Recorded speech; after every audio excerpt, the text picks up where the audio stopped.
Yes. Hey, what's up, guys? Hope you're doing well this Sunday night. This is the 5th episode of our little lockdown chat. 4th with my awesome co-host, man of many trades. You know him as Alec. And yeah, today we're joined finally with two guys I've wanted to chat to for quite some time. Avantguard Death Metal specialists Andy and Chris of Monolith from PE.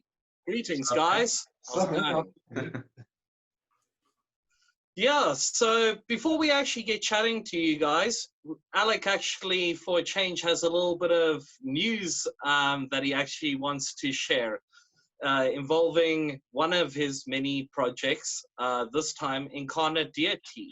So yeah, Alec, share with us your thoughts. Yeah, so the album's going to be released worldwide digipack shipping through a US-based label called Christian Metal Underground Records in the States, like I said, and they're doing like a nice 6-panel digipack print, and it's basically symphonic black metal. So my solo sort of vibe, one of my solo sort of vibes is that, yeah. It's gonna be cool. Yeah, it's good. It's good. Showing a little bit of light at the end of the tunnel, so to speak. You know. Yeah. Right. So yeah, getting on to our guest today. Yeah, as I said, you guys are part of the what's now being called Avantguard Death Metal band Monolith. How's this whole lockdown been treating the band? How have things been going your side? Because you were just getting some momentum, just in the midst of the album coming out before all this pandemic hit. So how have things been there in PE? Yeah, they've been fine, man. Not that much has changed for us as like a band, really. You know, we don't play live that often, and it was actually a kind of okay time to release the album as well. It was a cool time to like push content and stuff. But it's more, I guess, in our personal lives that things are like different, you know. No, I mean, it definitely is cool that you guys, at least two of the more critical band members involved in the creative process, actually live together. So I guess this is kind of a plus. So, yeah, not bad. Yeah. Yeah, we've been working on some stuff, man. Like, sort of like everyone's been doing sort of their lockdown EPs and stuff. We've sort of taken time to assess like new directions we can go and sort of push the boundaries of what we did with the album as well. But having released the album like just before lockdown gives us a chance to like create a little bit more content around the album now. Like, it's not like we've just moved on from that. We've still got a little bit of work to do with pushing the album and stuff. I mean, we haven't pressed physicals yet. But yeah, so more time is always good, especially if you're like a working someone who works and is a musician on the side too. It's tough going under the best of circumstances usually. Yeah. Again, I think people they misconstrue and they glorify the rock and roll lifestyle, so to speak. And you know, we all know that's just not the case. It's a lot more passion, a lot of blood, sweat, tears that goes into it with very little reward at the end of the day. But you know, it's about passion. So you know, makes sense. I guess you were kind of touching on that topic when you mentioned about the themes and the ideas conceptually that go around, for example, the Lord Conspirator. Obviously, every one of your releases have had a certain gimmick or a certain type of ideological idea around the album. So, I mean, for people that might not know the whole background behind the Lord Conspirator, maybe you want to clue us up as to what the theme and the whole idea behind the album actually was. I'll grab that one. Yeah. Lord Conspirator, we always sort of do, there's like themes behind the works and then sort of told in the narrative of like a Tolkien type of tale, like almost like a mythological type of figure. But the whole idea behind the Lord Conspirator was like sort of various levels of psychoanalysis and sort of dealing with moving through things on a psychological level with the Lord Conspirator, not necessarily being like a demonic figure as such, more the shadow side of yourself, really, and sort of fighting, pulling between the good and the bad, and trying to keep some sort of like, I guess keeping the flame alive was the type of thing as you move through the different levels of analyzing yourself and maybe finding a few things that you don't like and trying to find the things that you do like to hang on to and build on.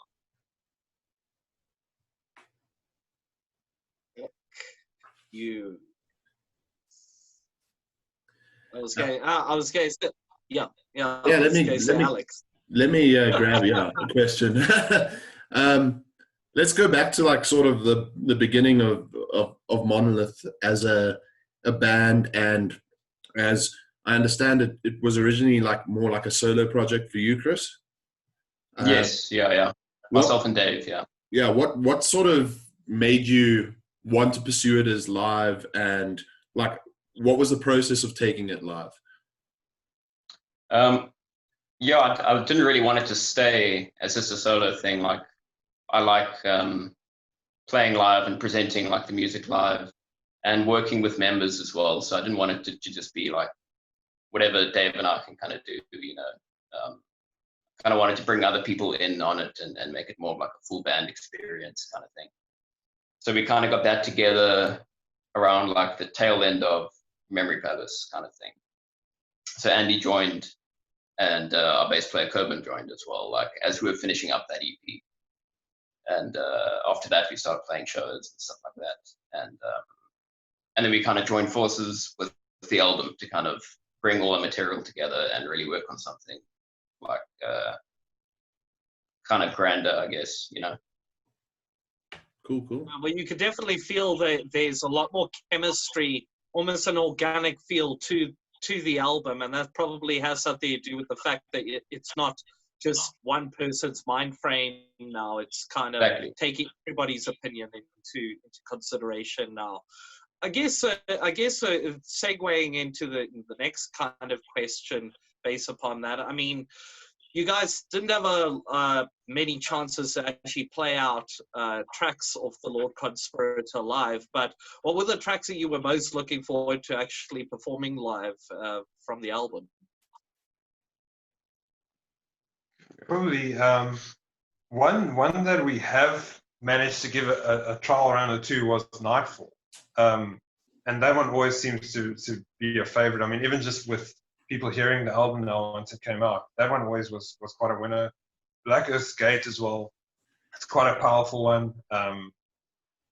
Generally sort of the ones where you get to sort of lay back a little bit and soak it up a little bit more, because you get some like technical points or technical spots in the songs where you're like really concentrating hard doing vocals and guitar, and sometimes like the more like slower, heavier ones are where you get to sort of lay back and soak up the whole thing a little bit more, and that's really cool, even though the fast parts are still cool. Yeah, we were actually playing like a lot of the album tracks live before we did the album at all. So we were playing like The Descent and The Abyss and Nightfall. We're kind of in the set right from the beginning, in like 2017 or something. So we've been playing those songs for ages, actually. Wow. Yeah, Alec? Cool. I'll ask my last question to Chris, so I think it's cool that I like turn it over to Andy now. I noticed your email address has the word bassist in that. So I know you play guitar and you play the 7-string, but do you consider yourself more a bassist? At this point, a guitar player. I started out on bass, and while I found bass really, really fun to jam in a band, when I reached that stage where I was like, I want to try and like sort of compose some songs or try and write my own material, I found it a little easier on the guitar, and so made the jump. I'd always had like a guitar lying around anyway. And after that, like sort of when you get into like composing your own, writing your own stuff, you tend to just stick on the guitar because, like, I mean, it makes sense. Like when you take that song then into a band practice, that you play it and stuff like that. So, but at this point, I would probably consider myself more a guitar player than a bass player, even though bass has always got a special place. It was my first instrument. I've still got my first bass and everything. Oh, that's cool. I guess this kind of can be answered by both of you. Creatively speaking, who tends to take the lead when it comes to the actual songwriting, when it comes to the tracks, or is it more a group effort with the theme and then somebody just running through it from beginning to end? I'd say it's kind of like pretty 50-50 right now with Andy and I kind of working on stuff. Like he might have stuff that he's had in the background for a while that we can bring forward and work on, or I might have something, you know, like full songs that we've done before. But I think what we're doing more now is kind of working on the songs from the beginning together, which is kind of, I think, just better overall, and they always turn out better that way. That's kind of how we've been doing it. And then once we've kind of had our way, then Coven and Dave kind of, you know, do their drum parts and the bass parts. And, you know, you might have a few versions of the song and kind of work through it, but eventually we kind of get to the final one. But everyone definitely has like some form of input, you know. Yeah. Well, I mean, again, there seems to be a lot more chemistry on involving the new album, probably again because of the fact that you guys have actually had time on the back end to actually work and, you know, become like a unit, which is kind of tricky. It's unfortunate this whole lockdown happened, because I really felt like you guys were in the midst of getting some really good momentum. I mean, especially with the agency who Derek of Devil's Speak put us all in touch with, which I believe Alec actually wanted to actually look into that a little bit more, actually. The whole relationship with Devar. Yeah, I just wanted to get your guys' sense. Like, is this the first time you're working with a PR agency? And yeah, it's a Canadian agency, right? So, like, how's that been going? Has there been like any weird issues around, like, you know, time zone differences, or well, basically unpack that for me. Like, how's the working with the agency been? Like, how have you experienced it? It's been really cool. It's kind of like a game changing thing, you know. I don't know, you kind of learn things as you go along, and that's definitely, like, we can tell now is a really important part of getting your album like heard and getting it in front of people and stuff. You know, it's just someone's flying your flag that usually wouldn't be, kind of thing. And it's just helpful to kind of cut through the noise a little bit, you know. Otherwise it's really, you can release an album and it just disappears, like, you know, instantly. You know, there's so many new bands with the internet and stuff. There's just like people are releasing music all the time, so cutting through is difficult, you know. Yeah, and building international audience. That was like one thing that we were amazed by, like just how much can come from a PR campaign, and all the reviews. I suppose the whole thing is more about like building that backlog of like legitimacy. Like when someone Googles your band name, I mean, there's a whole bunch of reviews to read, and, you know, it sort of helps build your brand. We unfortunately haven't had the opportunity to play loads of live shows in SA, so I think nationally building it would be more the touring thing. But in terms of like reaching other countries that you wouldn't generally be able to tour to unless you had a big budget, I mean, it's great. It was really good. It was surprisingly good. I don't think we kind of knew how cool it could be. Yeah, I mean, and you guys sorry, I was go for going it. to say, you guys actually were able via Devar PR to actually get represented in the Metal Injection, and you got actually a really good review, an 8.5 if I recall, which is pretty pretty impressive for a local band. I believe Velvedinia came in with Mob Justice on the same numbers, so it's literally, you know, SA's getting a good footing, I guess, as the international market goes. Yeah, I mean, outside of just Monolith as well, like Curtis has been doing some like great work for like African metal bands and really flying the flag for us and getting us on podcasts and just sort of putting African metal out there. So I think probably a good time to take the opportunity to actually thank Curtis for that and for doing his bit for African metal. Because I mean, he doesn't have to, but he is doing it, you know, for the love of metal and African metal in general. I can't put over Curtis enough. I mean, he got us in touch with Gary of Nuclear Winter from Zimbabwe. And I mean, like, for a country that literally, if we complain and we're bitching and moaning about the South African metal scene, I mean, I think the biggest band he ever saw was like Overthrust in Zimbabwe. So it's like, you know, the idea of us being like, oh, we've only seen Metallica like twice. And it's like, oh, it's all these mainstream bands like Iron Maiden. It's just like it's a dream for him. So the fact of a guy like Curtis being a mediator and kind of bringing us all together, I mean, it's surprising on the people that he's been able to introduce all of us to, who actually have a passion not just for SA metal but for African metal and want to actually put it over and let the international market see it. So I think obviously this kind of leads me into the production side of the chat here. Obviously you guys went for a similar idea to what Derek and them do with Devil's Speak, a much more analog feel, even with the drum tracking, try to keep it as analog as possible. In your opinion, I guess in respect to Monolith, do you feel like having that band influence is different to, let's say, Chris or Andy just laying out the structure and having an engineer actually work on it after all the bits and pieces are laid out afterwards? Do you guys feel the analog performing together adds to the recording?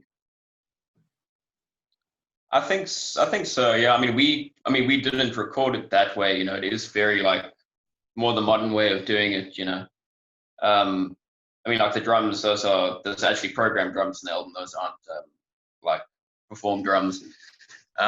So it's very like more of a modern way of doing it, but I wanted to have an older school feel to it, still like that real 90s, you know, kind of early 90s death metal sound. I really wanted to have that vibe. So it was just a bit of trial and error with the tones and stuff like that. But in terms of like how we recorded it, it was actually the pretty modern way of doing it at the moment, you know, very much like multi-tracking, like one thing at a time kind of vibe. Yeah, what's probably not well known is that Chris is actually the engineer, so he runs a studio that we recorded the whole thing at. Chris mixed the whole thing, so, and I think you actually mixed it through the disc. Yeah, so it was mixed. So that's maybe like some of more that kind of that older vibe. So it was mixed on a console and kind of with a lot of like outboard gear and kind of, you know, I wanted to get some of that vibe and some of that sound. And mics in front of the amps, not like VST guitars or anything. Yeah. So trying to just get a bit of both kind of thing, like the advantage of like modern recording, but kind of the tones of some of the older stuff, which I really like, you know. And some proper masters. Definitely an homage to like old school original Deicide and Morbid Angel, that raw like tone, especially with like the subtle guttural and overlays of the high end screaming going together. It's definitely been interesting. Both like, I guess both challenging like vocalists. What do you prefer, the low guttural or the mid-range, high-end, you know, melodic death metal type scream? Yeah, I don't know. Like in terms of my own vocals, I can only do the low ones, so I just kind of, you know, live in that area. But I do like you know, some high stuff so it just depends who does it. Some of it can be kind of like, kind of annoying or a bit too, I don't know, like, feels like it's in your head kind of thing. But like, maybe something like Gorgoroth or something like that, where it's like really, really like primal sounding for the high end, But I'm more into the like kind of guttural sounds. Yeah, I also have a similar thing. Like, I don't know why, just the lows don't sound natural with me. So just going up high, like that's where I feel really comfortable. You can really feel the air coming out. Oh man, well, I mean, there is actually some interesting news that is going to be coming about that we might as well let loose now, about a new lyric video for the track Saturn from the album Lord Conspirator. That'll be out hopefully in the next 2 weeks or so. We'll obviously let people know, so you guys will be able to check the premiere. But tell us, the choice of that track being the last track of the album, a little bit more of almost a somber, depressive type track. What came about with the choice of doing that song as opposed to something a little bit more higher up tempo like the rest of the album? That one kind of just felt like the closer, I guess. You kind of want to round it off in some kind of way, and that one just felt like lyrically it was the closing track, and I don't know, musically it's a bit of an oddball as well. It's doesn't quite fit in the middle or in the beginning, but as something to finish it off, it's kind of like we thought it was a cool way to finish it off.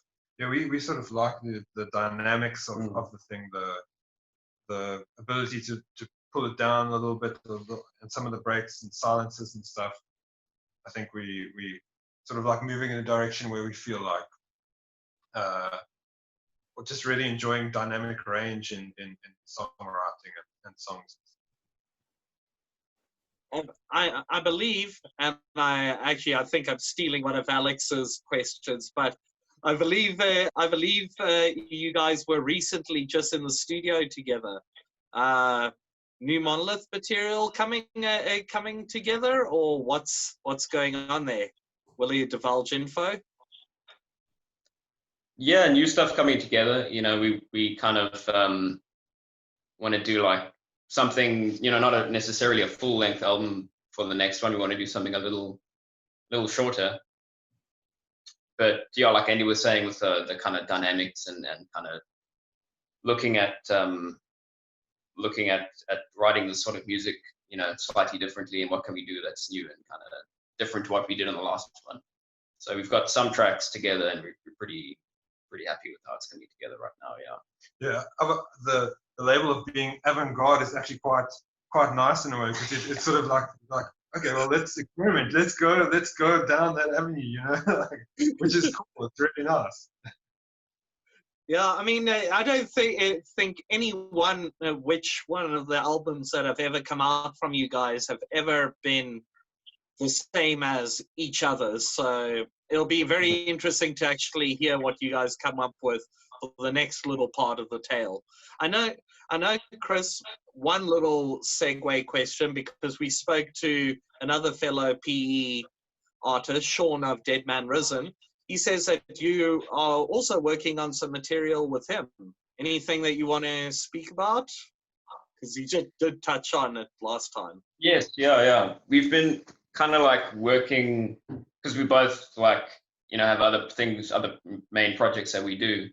But we kind of just have been like chipping away at something slowly over the last maybe it's been like 2 years now or something, that we've just been kind of putting together what's just kind of going to be like an EP, but something that's a bit different to both of our bands. So it's kind of like a cool little collaboration style thing. So for him, it's something a little like heavier than what he's been doing with the DMR stuff. And I guess for me, it's something that's a bit more like straight ahead, just really heavy kind of stuff. And it's been really fun to do. It's been really nice. Yeah, well, I mean, there must be something in the water there, because there is a hell of a lot of metal talent coming out of PE nowadays. I mean, my God, it's actually crazy. But yeah, Alec, anything you want to add on from your side before we try to wrap this baby up for another Sunday night? I think something that I noticed the last time I jammed with you guys. Yeah, I played with you the last when I was in jamming with Forsaken Fate. I noticed that Chris plays a 6-string and Andrew plays a 7. And I thought that was kind of interesting. And I assume you play in the same sort of tuning, although I have seen metal bands play different tunings. It's weird. Yeah, so maybe are you, Andy, is it just you like having that extra high E? Or maybe unpack that for me.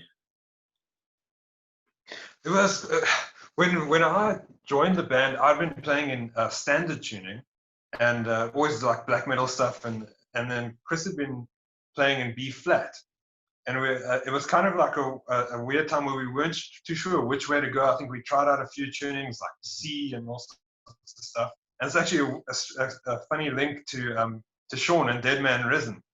I was playing a guitar that had a specific set of pickups in that Sean was looking for, and he bought the 7, and he wasn't like really too fond of the guitar, and he was like, "Hey man, should we swap? You know, I'm looking for the pickups. Would you like a 7?" And I was like, "Of course, man, cool." So then I got the 7, and then it was like all of a sudden, well, I can still play in standard and be in B at the same time, and so we settled on B, and that's just sort of what we're doing now. So I've got the higher string now, but Chris is also still in B as well. So we've still got the same low range. I think there's like one string difference. For my G, you've got like an F sharp. Yeah, it's like baritone standard on a 6-string, so it's F sharp instead of a G, and then I have no E string. But the other kind of weird thing is the bass player, he plays in standard tuning on just a 4-string bass, so he doesn't have that low B at all. And it actually, it's kind of cool. It kind of cleans up the bass quite a lot, and it helps it like kind of punch through. Yeah, he had to get really creative in studio to like play standard E, and then he's like playing with these like B tunes. It was cool. It was actually a nice way to go about it. I think on the Memory Palace EP as well, we did some of the guitar solos in E standard. Those are standard. And the rest and the song was actually in like B flat. And there's just it kind of brings out a new tone. Like when the guitar comes in a standard solo, like it just sings a little more than it would necessarily through the tune to the same key as the rest. Yeah. Cool. Yeah. Well, yeah. I mean, obviously, there's a lot of cool things coming out. Anybody that's actually watching this, Monolith have actually reissued their Legacy of the Opium Eater T-shirt on the Draconem Teesprings. So if you guys want to go grab some merch, hop onto that site. But yeah, it's been pretty awesome catching up with you guys, chatting in person. Hopefully we can see you guys out on the road and traveling a little bit more, and you know, more than likely we'll probably have a new EP by the time all this COVID ends up like ending and touring can get back to normal. But yeah, hopefully we see you guys back here in Cape Town, and I know Joburg would probably like to see a future gig from you guys also. I think it's been a long overdue to get out that side. So yeah. Cool. Thank you very much, man. Yeah, thanks for having us, man. Yeah. Good guys. Yeah. Alec, thanks again, man. Thanks again for watching, guys. And yeah, we'll catch up with you guys next Sunday. We don't know who we're with, but we'll see. Sweet. Have a great one, guys.